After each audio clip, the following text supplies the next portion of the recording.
Om Akalita Ahriman. Om Akalita Ahriman. Om Akalita Ahriman. Om Akalita Ahriman. Om Akalita Ahriman. Om Akalita Ahriman. Om Akalita Ahriman. Om Akalita Ahriman. Om Akalita Ahriman. Om Akalita Ahriman. Om Akalita Ahriman. Om Akalita Ahriman. Om Akalita Ahriman. Om Akalita Ahriman. Om Akalita Ahriman. Om Akalita Ahriman. Om Akalita Ahriman.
Mula mantra. Mula mantra 8 times, inhaling through the right nostril and closing the right nostril with the thumb. Alright. So maybe we'll first start with inhaling. So we close left hand, middle, and ring finger. Inhale through the mantra. So Om Sat Sit Dahi Pare Tat Atman Para Ahriman Para Natma Sri Bhagavati Samatha Sri Bhagavata Nama. Om Sat Dukhat Paritatman Para Ahriman Paranatma Sri Bhagavati Samatha Sri Bhagavate Namaha. Om Sat Dukara Paratatman Para Ahriman Paranatma Sri Bhagavati Samtha Sri Bhagavate Namaha. Om Sat Sit Dukara Parata Atman Para Ahriman Paranatma Sri Bhagavati Samitha Sri Bhagavate Namaha. Om Sat Sit Dukhat Paratatman Para Ahriman Paranatma Sri Bhagavati Samitha Sri Bhagavate Namaha. Om Sat Sit Dakhur Parati Atman Para Ahriman Paranatma Sri Bhagavati Samethe Sri Bhagavate Namaha. Om Sat Sit Dukha Paritatman Para Ahriman Paranatma Sri Bhagavati Sametha Sri Bhagavate Namaha. Om Sat Sit Dakhma Paritatman Para Ahriman Paranatma Sri Bhagavati Samatha Sri Bhagavate Namaha. Om Sat Sit Dukhat Paritatman Para Ahriman Paranatma Sri Bhagavati Samatha Sri Bhagavate Namaha. Om Sat Sit Dakhara Paritatman Para Ahriman Paranatma Sri Bhagavati Samatha Sri Bhagavate Namaha. Om Sat Sit Dukha Paritatman Para Ahriman Paranatma Sri Bhagavati Samanta Sri Bhagavate Namaha.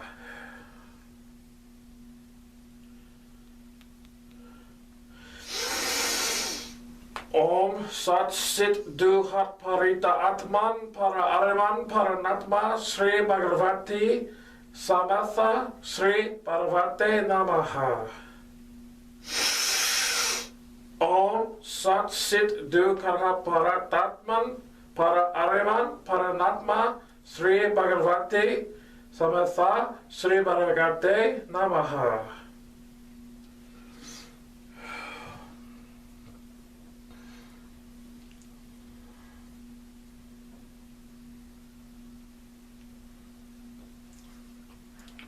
We're going to 32 times. This will be done mentally. Closing off the nostril, breathing in the right nostril, and then holding it while closing the mouth off with the tongue. In other words, you're going to push your mouth up to the roof, the tongue up to the roof of your mouth, touching the back of your front teeth, so you're sealing the breath completely. This is what brings the prana up through the Sushumna.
And now we lock off the nostrils. Breathe in through the mouth and then breathe out 16 times while saying the Mula Mantra again mentally.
And now, going to take the right hand, close off the right nostril, inhaling through the left nostril.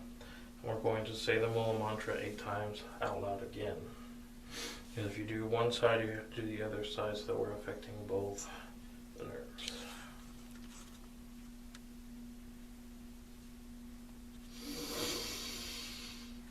Om Sat Siddha Hapaparitatman Para Ahriman Para Natma Sri Bhagavati Sametha Sri Bhagavate Namah.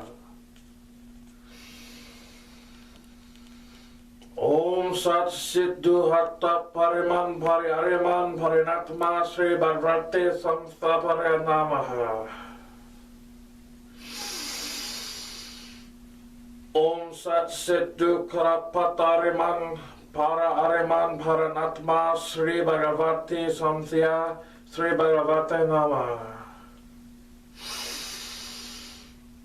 Om Sat Sit Naha Parat Atman Pare Ahriman Para Natma Sri Bhagavati Samstha Sri Bhagavate Namah. Om Sat Sit Duhak Paryat Atman Para Ahriman Para Natma Sri Bhagavati Samsa Sa Sri Bhagavati Namaha.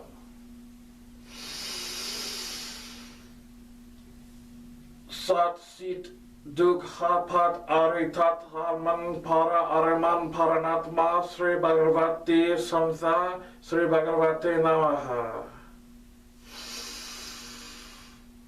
Om Sat Sit Duk Aparati Atman Para Ahriman Para Natma Sri Bhagavati Samthya Sri Bhagavate Namaha. Om Sat Sit Duk Parat Atman Pari Ahriman Para Natma Sri Bhagavati Samthya Sri Bhagavate Namaha. Om Sat Sit Dukha Paryat Atman Para Ahriman Para Natma Sri Bhagavati Sametha Sri Bhagavate Namaha. Om Sat Sit Dukhat Pari Atman Pari Ahriman Para Natma Sri Bhagavati Sametha Sri Bhagavate Namaha. Om Sat Sit Dukhat Parat Atman Pari Ahriman Para Natma Sri Bhagavati Samathe Sri Bhagavate Namaha. Now, we're going back to the 32. So we're going to close off the left nostril. Close off the right nostril, the left nostril. I'm going to hold the breath and say this in my head 32 times.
And now the 16 times, breathing out through this nostril and breathing in through the mouth.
Okay, so we finished the Supreme Ahriman Mantra Tantric Initiation into what we're doing.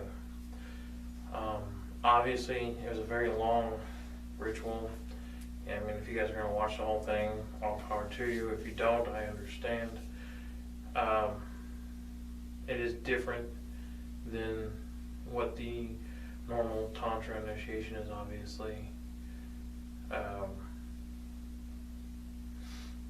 So, to cover our bases, in the new book, that's not going to be the first thing that's going to happen. We're going to take people through a lot of exercises before they even get to that. I got a feeling that's probably going to be anywhere between 9 months to a year into the new book and the new nightly rituals.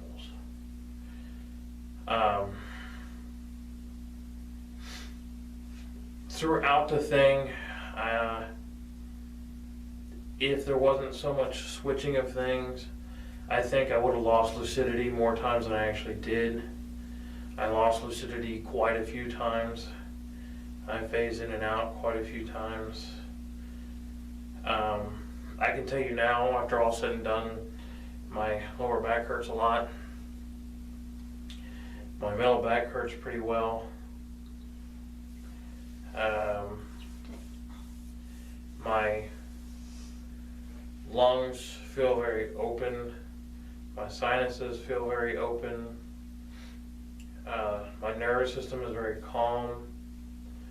I have a more calmer aesthetic about me, but it's a lot more clear. It's a lot more sharp. My senses are heightened.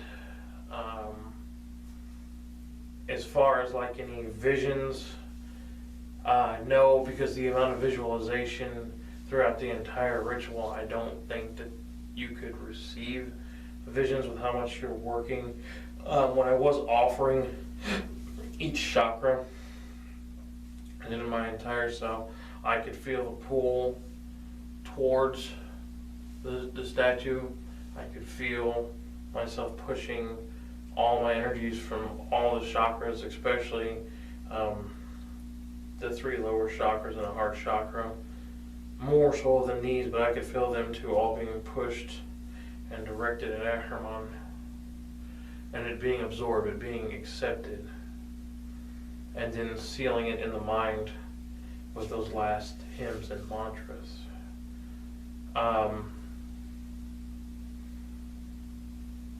Did I feel a presence? I felt a presence directly behind me and then beside me on both sides. And then I could definitely feel Ahriman's hard to explain. It's basically like if an elephant was sitting right in front of you, but at the same time, there is so much pain and hatred seething off of it. It's hard to allow that in. So with being empathic like I am, he is something that I have to block on an emotional level. Otherwise, it becomes too overwhelming. Normally, like with most folks, they get the envisionment of the eye. This particular time, it was just him. And when I focused on his different chakras and his different body parts, that's what came to mind, and that's what I felt. And the exchange of bringing him in the beginning, and then me pushing myself to him at the end. I'm assuming the other entities I felt are my normal guardians that are with me. Nothing felt aggressive. Nothing felt angry or violent. But there was still that intensity, that strictness, that absorbedness that's always there. That thus and so was definitely there. And it was very thick and it was very hard. And I noticed that certain mantras, different things throughout this room and the room upstairs, or making different types of noises. I did notice that, and I also did notice certain animal sounds here and there. Whether those were animals outside or whether those were part of the ritual, I'm not 100% sure. But as of now, believe it or not, considering how much I did, I don't feel exhausted like I normally do after a yasna. I actually feel comfortable.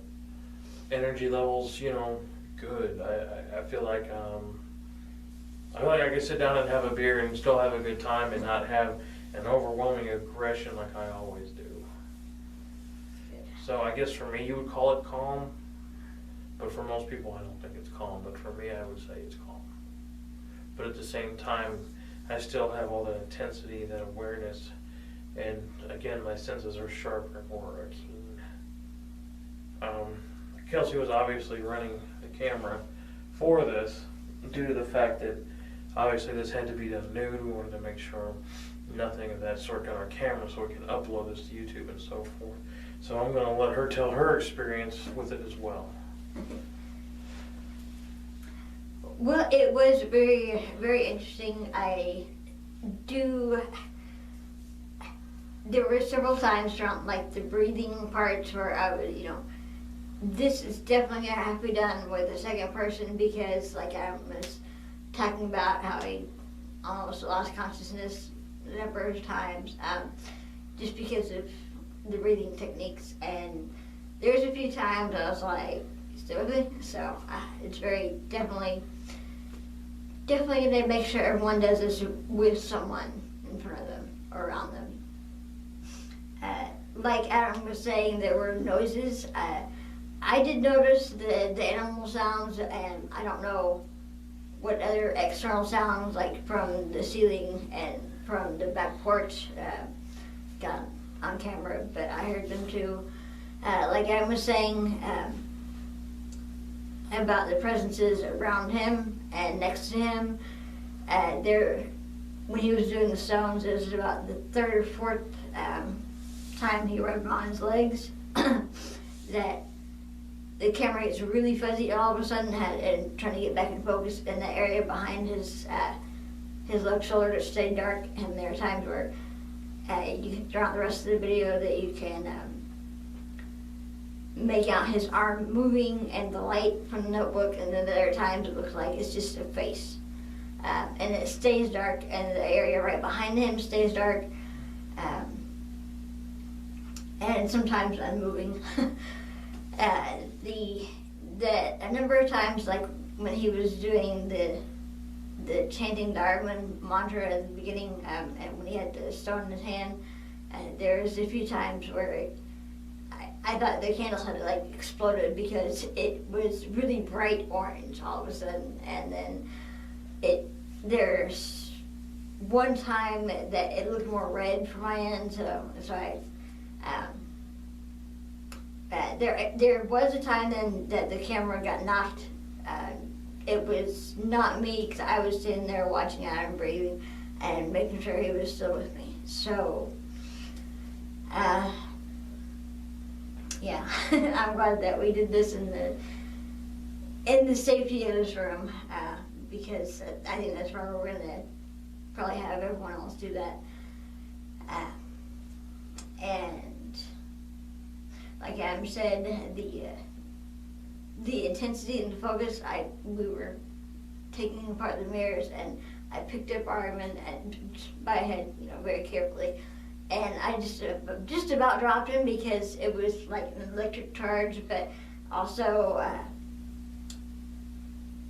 this seething blackness that was crawling up through my hand and up into my wrist. So, and it's very, very charged, I can tell. Like Adam was saying when talking about the energy exchange, that is very much a real thing. And I think I'm glad to know that you're doing better, and you do seem more calm. And the room was calming back down because there was that intensity, and that it's getting warmer back here too. So I'm glad you're doing good. and still with us. So anyway, we'll get back to the drawing board. The first set of nightly rituals is obviously going to work people up to that initiation. Obviously, we're going to have to go over, and I think we're just going to start with what they call purification of the chakras, moving into chakra meditation, moving into the stone, then doing the breath, working the breath control, then working the mantras themselves, and then finally establishing the whole 9 yards. But I think after we work the breath control, then we'll talk about the transference of using the lower chakras and taking that energy and bringing it up to the upper chakras, so that we're bringing in those nether realms, or those nether negativities of the lower chakras up to the middle of the body. So if you think about it, if the body is essentially a triangle, the head is the top point and these are the two bottom points, and this is just for illustration purposes, then if you look above, then the triangle from the head up would be point with the two tops down, but the triangle from here, because this would be the base with the point down, and what we're doing is we're taking the point, the one is down, and folding it to the point of the head. So that way we're bringing all of that negativity from the nether realms into our chakras. And then once we bring that energy to the chakra, then we're doing the purification to allow that negative energy into the chakras. And it's not like the negative energy of the stored emotional traumas that you've had throughout your life. You're bringing in the negative spiritual entity from the nether realms, or from the nether, it's what they're called in Nakara, the nether realms, and those planes into your physical plane here on this area. And that's the purpose of doing the stonework. Like I said, we're going to take time to take all that up and lead into the initiation, and then we're going to go forward to the initiation. And I know everybody wants to jump into Kundalini, but the thing is we have to get everybody prepared for Kundalini, and there's going to be another section, and the Kundalini is going to be the final aspect of the new set of nightlies. But we got to get everybody through the entire strata of what we're doing in order to be able to do the Kundalini without hurting themselves, and dealing with the before, during, and after effects from said process. So here we are, here's where we're going, and that's pretty much it. We will get this video up first, and then we'll work on the ritual itself, because it was well over an hour. Alright, thank you guys.